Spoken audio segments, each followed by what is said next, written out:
In my previous video, I believe I have successfully shown that the word Satan in the Hebrew Testament is not a name. It is not a noun.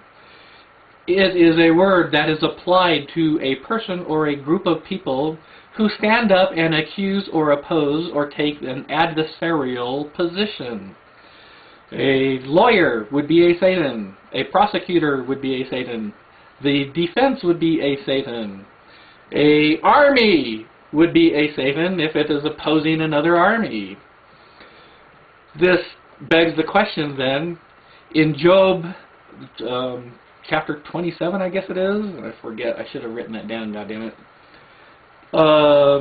In Job, it mentions Satan. Who is the Satan in the book of Job?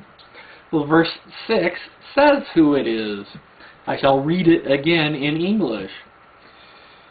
And it fell upon a day that the sons of God came to present themselves before the Lord, and Satan came also among them. The word God in English is, in the Hebrew, the gods plural.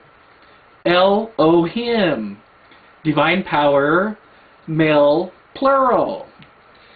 And then the word Lord in verse 6 in English that was translated from the Hebrew that says Yahweh of the gods plural.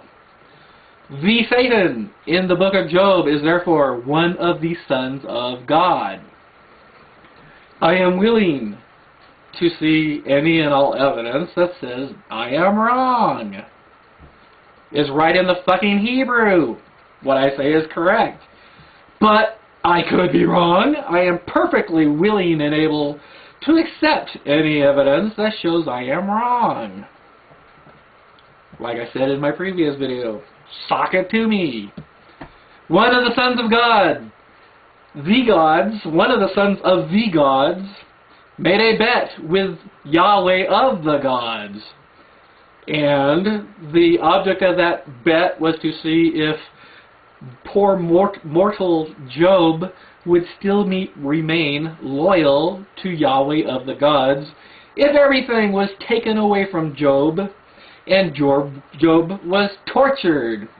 And of course in the story, everything was taken away, Job was tortured, and he still remained loyal to Yahweh of the gods. So the son of a god lost the bet. That's the fucking story. Like I said, I could be wrong. I'd like to see evidence that I am wrong. That's the Hebrew. Fuck, what else can I give? You know, I trust this will not shut up Lord Shadrach any, of course. You know, such people are beyond reasoning with. But there's nothing more that I can give to present my case. I would like to see a case against my evidence. And if somebody has evidence that says I'm wrong, I will cheerfully and immediately accept that evidence and say I am wrong.